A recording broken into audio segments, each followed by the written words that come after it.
My name is Roberta, and for as long as I can remember, I've worked at my parents' tableware store. We sell everything from fancy dinner plates to the kind of mugs you use for your morning coffee. It's a family business through and through. The day everything started to change was just like any other, except for when Mrs. Wilson from the bakery next door stormed into our store. She had this way of busting in like she owned the place. "John," she bellowed, not even a foot into the shop, "I need to speak with you now." Her voice could slice through concrete. I was rearranging some ceramic teapots we just got in, but I paused to watch the scene unfold. Dad wiped his hands on his apron and shot me a look that said, "Here we go again." "Sure thing, Beverly, what's stirring?" Dad always tried to stay cheerful around her, but you could tell he was bracing himself. Mrs. Wilson glanced around, her eyes finally landing on me. "This is family business, Roberta. Mind giving us a minute?"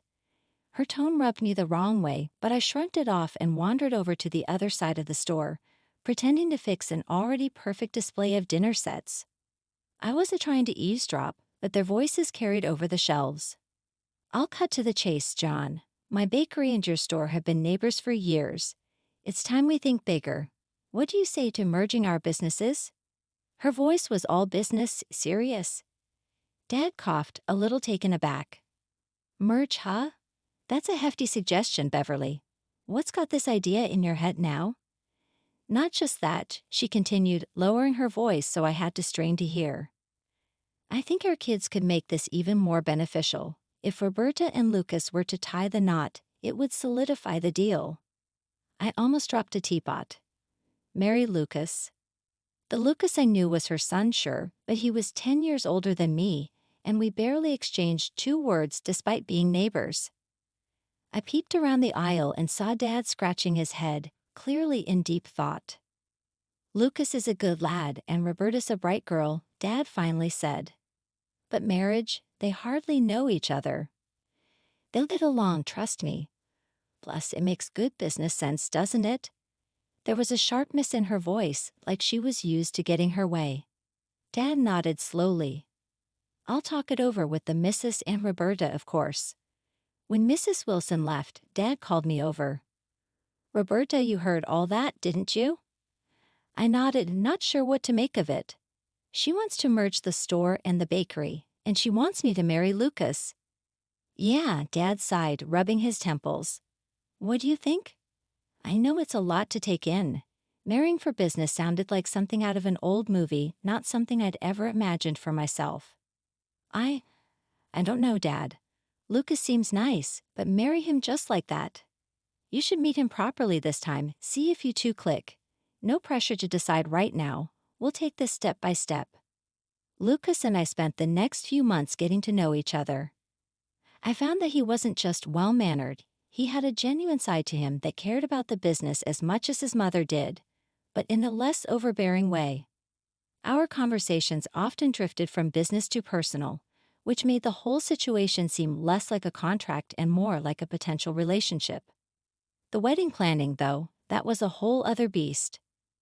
Mrs. Wilson, my soon-to-be mother-in-law, took over everything, from the cake from her bakery to the decorations that looked like they belonged in one of her display windows.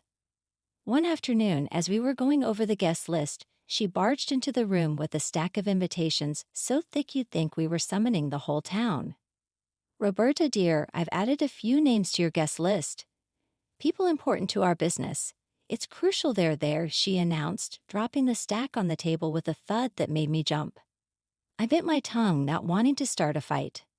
Lucas saw this and squeezed my hand under the table. "We'll sort it out, Robbie. It's our day, remember?" The day of the wedding was a blur. I stood at the back of the hall in my dress, feeling more like a prop in Mrs. Wilson's grand business scheme than a bride. My dad came up to me, his smile a little forced. "You look beautiful, Roberta. Ready?" he asked, offering his arm. I nodded, taking a deep breath. "Let's do this." The ceremony went by in a rush, and before I knew it, Lucas and I were pronounced husband and wife. The reception was loud, filled with Mrs. Wilson's guests who talked more about the potential of our joint ventures than our nuptials. The merger was completed soon after the wedding. Both shops were knocked into one big space, with a section for the bakery and another for the tableware. The first day we opened the combined store, Mrs. Wilson was everywhere, directing staff like a general. Roberta dear, make sure those plates are aligned with the pastries. Symmetry sells, she called out across the store. I adjusted the plates, trying to follow her exacting standards. Lucas was in the bakery section, trying to coordinate with the bakers. Make sure those scones are fresh. Roberta, how's it going over there? He shouted over the noise. Trying to keep up with your mom's symmetry mantra, I shouted back, a hint of frustration in my voice. But as weeks turned into months, the workload only got heavier. Between running the front of the store, helping in the bakery, and all the paperwork, I found myself unable to keep up with my college classes. Roberta, you're running a business now. You won't need that degree. This is your life, Mrs. Wilson declared one evening, her tone dismissive as if the matter was already decided. Her words, sharp and final, hit me harder than I expected. Living with them was supposed to save us money and make managing the business easier, she argued. It just meant longer hours for me since we were just a short walk from the store. The lack of personal space and constant oversight from Mrs. Wilson suffocated me, making each day harder than the last. What started as a partnership increasingly felt like a takeover. Meanwhile, I noticed something else that troubled me more than I expected. My dad was around less and less. One particularly busy Tuesday morning, as I was setting up the store before opening, I couldn't help but feel the emptiness of his absence. It used to be that he'd be here by now, sharing a joke or two to kick off the day. Instead, it was just me and the clinking of ceramics.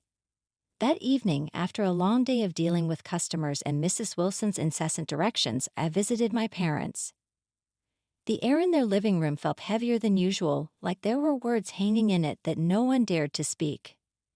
Dad, why aren't you at the store much anymore? I asked as soon as I sat down. The direct approach felt necessary. My dad looked up, a frown creasing his forehead. Well, Roberta, it's complicated. Beverly she's taken over more than we expected. My mom chimed in from across the room, her voice sharp with worry.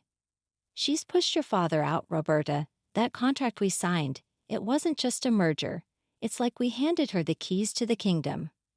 My stomach twisted into knots. What do you mean, Dad? You've always handled the orders and the suppliers. He sighed, his hands clasped tightly together. Not anymore. Beverly rewrote the job roles. Legally, I'm just a consultant now, barely that. I don't have a say in the business I built. Anger flared up inside me, hot and fierce. Why didn't you say anything? We thought we could handle it, sort it out without worrying you, my mom said, her eyes sad. But it's clear we can't. She's taking everything we've worked for, Roberta. The next day, I confronted Mrs. Wilson. It was early, just as the morning light began spilling into the store. She was arranging some pastries, her back to me as I walked in. Mrs. Wilson, we need to talk about my dad, I said, my voice firm, louder than I intended. She turned around, her expression one of mock surprise. Oh, what about him, dear? You know what I'm talking about. You're pushing him out of his own business. Why are you doing this? I demanded. Mrs. Wilson straightened up, wiping her hands on her apron as she faced me. Roberta, your father is getting older. He can't handle the stress of the business. It's better for everyone this way.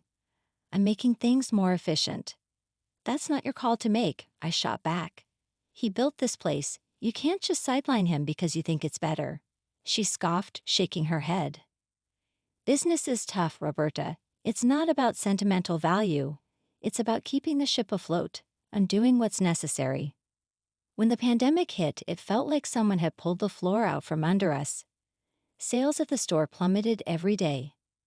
The empty aisles stared back at me, a grim reminder that things were bad and might get worse. It was during one of those quiet, worrying shifts that I decided we couldn't just sit around waiting for normal to return. Lucas, we have to pivot to online. We can set up delivery, maybe start taking individual orders, I said, trying to sound more confident than I felt. Lucas looked skeptical but nodded. It's worth a shot. Let's talk to Mom about it. I knew convincing Mrs. Wilson would be an uphill battle. She had her way set in stone and viewed online sales as a risky venture. True to form, when we brought it up, she dismissed it outright. "We're not some tech startup. We're a brick-and-mortar business. We'll wait this out," she declared, cutting off any further discussion. But I couldn't just stand by and watch everything we built crumble to dust. So I started something on the down low. After hours, I used our store's resources to build an online community. I sold dishes from the store and took to baking cakes after the bakery closed for the day. Orders began to trickle in, then flood. Keeping this from Lucas and Mrs. Wilson was exhausting. I was burning the candle at both ends, managing our secret online sales and my day job at the store. Nights turned into mornings, and I found myself sneaking back home well past midnight on many occasions.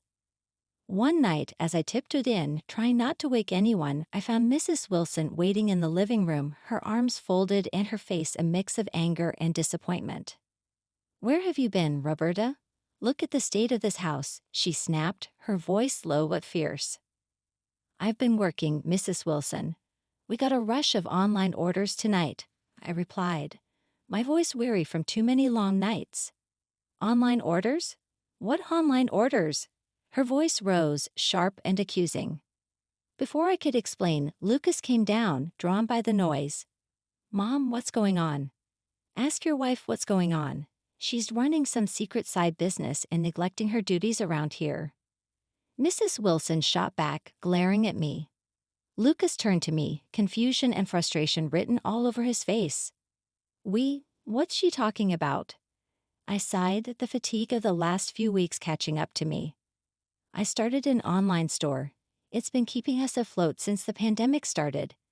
I didn't tell you because your mom said no, and I didn't think she'd go for it." Lucas rubbed his temples, looking between his mom and me. "You should have told me, Roberta, and you," he turned to his mom, "should have been more open to her ideas." Mrs. Wilson's face hardened. "This is my house, and while you're under my roof, you'll follow my rules, both of you." The argument spiraled from there. Lucas, usually my ally, sided with his mom this time.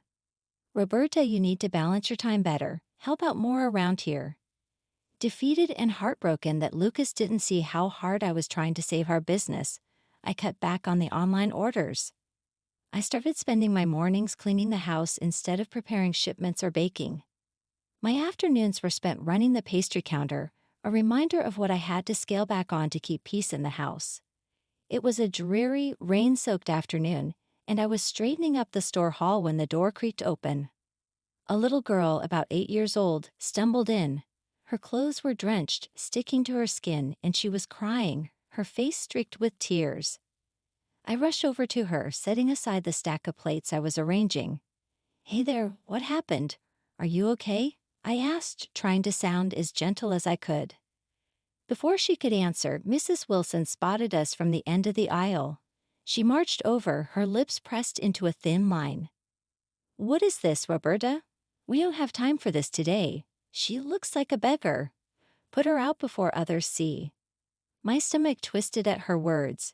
"She's just a child, Mrs. Wilson. She's clearly lost and needs help." Lucas came over, having overheard his mother. His face was unreadable as he glanced at the girl, then back at me.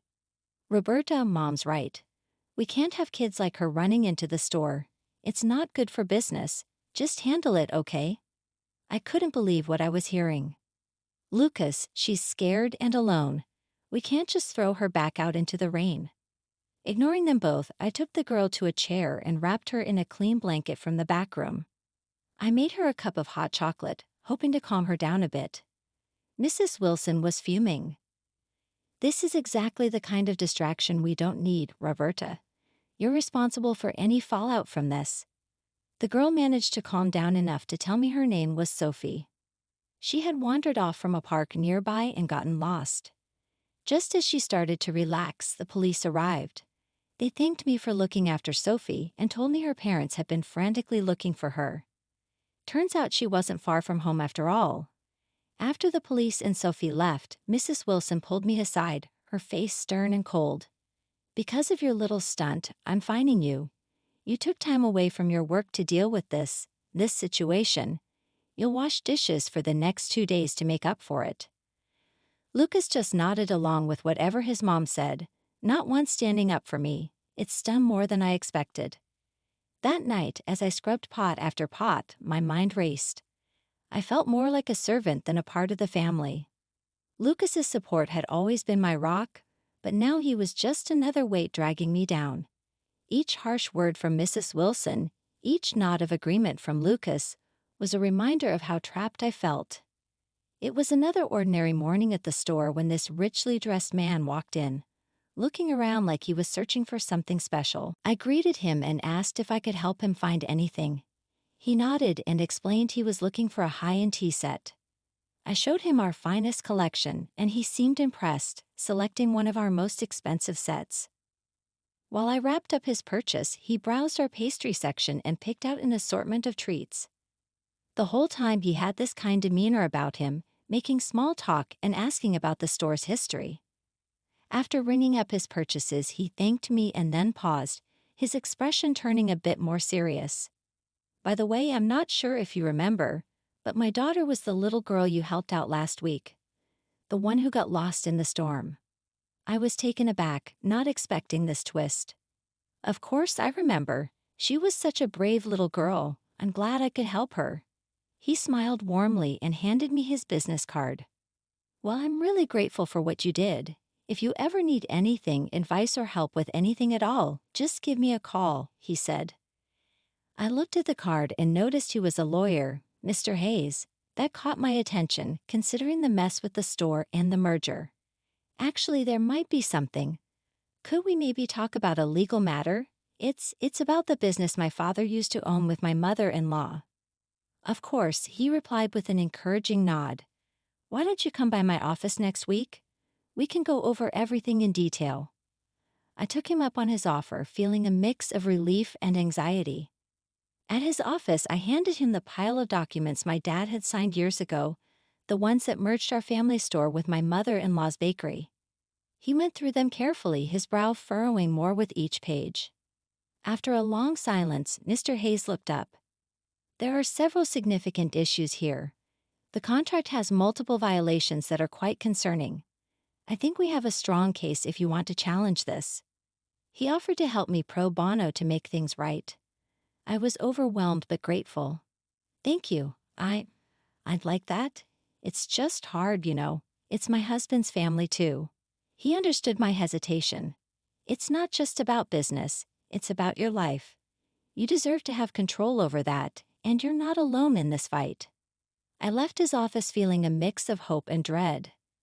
Could I really go against my husband and his mother? But then, what was the alternative? Living under Mrs. Wilson's thumb? Watching the store my parents built from scratch being mismanaged? I walked into our house that evening, my mind still spinning from my meeting with the lawyer. I wasn't prepared for the scene that greeted me. The place was bustling, filled with guests laughing and talking, glasses clinking. I paused, taking it all in, when my mother-in-law, slightly tipsy, spotted me. "There you are, wandering the streets when you should be here serving your guests," she bellowed across the room. "It's your anniversary, Roberta. Have you no sense of duty?" I froze, my anniversary completely slipping my mind amidst the chaos of recent events. I'm sorry. I forgot," I stammered, feeling every eye in the room turn towards me. My apology did nothing to soothe her. In a fit of anger, she grabbed a nearby pizza box and hurled it at me, the box grazing my shoulder before tumbling to the ground. "Useless, absolutely useless," she shouted, her face red with fury. Before I could recover, Lucas, also showing signs of having had too much to drink, stumbled over to me. "And look at you, not even ready to eat. Wash up for heaven's sake," he slurred, tossing wine from his glass onto my hands and clothes in a mocking gesture. The wine stained my shirt, dripping cold and unwelcome against my skin. Something inside me snapped. The humiliation, the disrespect, the sheer injustice of how they were treating me, it all boiled over. I wiped my hands on my stained shirt and faced the room, my voice steady and loud enough to silence the room. "I've been to a lawyer. I'm getting a divorce, Lucas." The room fell completely silent. Lucas and his mother looked at me as if they had seen a ghost. "Who do you think you are?" My mother-in-law hissed, stepping closer. "You think you can just—" "I'm not finished," I cut her off, my voice ringing clear. "I'm challenging the merger of the store. There's been fraud, and I've already sent the documents to the authorities and to court." Lucas staggered slightly, his earlier bravado fading. "Roberta, you can't mean this." "I am also seeking financial compensation for everything I've endured here," I continued, ignoring his disbelief. The shock was palpable. Murmurs started to rise among the guests as my declaration sank in. I didn't wait for more questions or for the situation to escalate further. I turned on my heel and headed upstairs to pack my things. My mother-in-law followed, her tone shifting to desperation. "Roberta, please, let's talk about this. You're overreacting." I stopped, turned, and faced her one last time. Without a word, I handed her the lawyer's business card. "From now on, any communication goes through my lawyer," I said firmly. With that, I went to our room, my hand shaking but my resolve firm. I packed quickly, only essentials, only what I needed to start anew. I finally moved out of my mother-in-law's house and into a small apartment across town. It felt like breathing fresh air for the first time in years. I was on my own now, but I wasn't alone. My dad was with me, and together we were fighting to take back what was rightfully ours. My lawyer, Mr. Hayes, worked tirelessly on our case. He was a bulldog in the courtroom, fighting against the fraudulent merger my mother-in-law had orchestrated years ago. It wasn't long before we received the news we had been hoping for.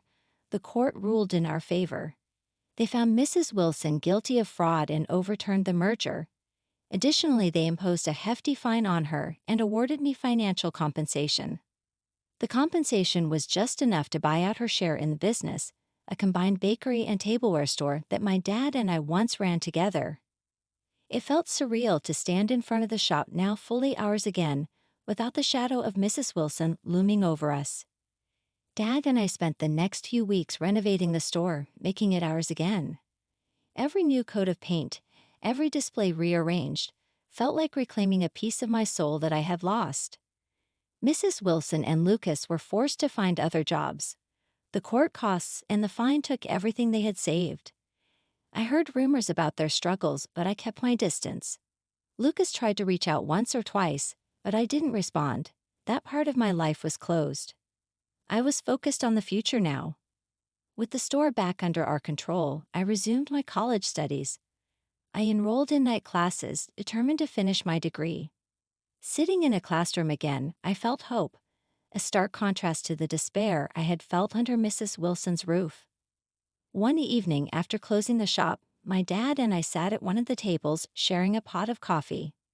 "You know, Roberta, starting over like this, it's more than I could have asked for," Dad said, looking around the shop fondly. "I feel the same, Dad. It's like I finally woke up from a long bad dream." "We have a second chance here, and I'm not going to waste it," I replied, feeling a strength in my words that I hadn't felt in years. We talked about plans for the future, new products we could introduce, holiday sales to prepare for, and community events we could sponsor. It was exciting, invigorating, and I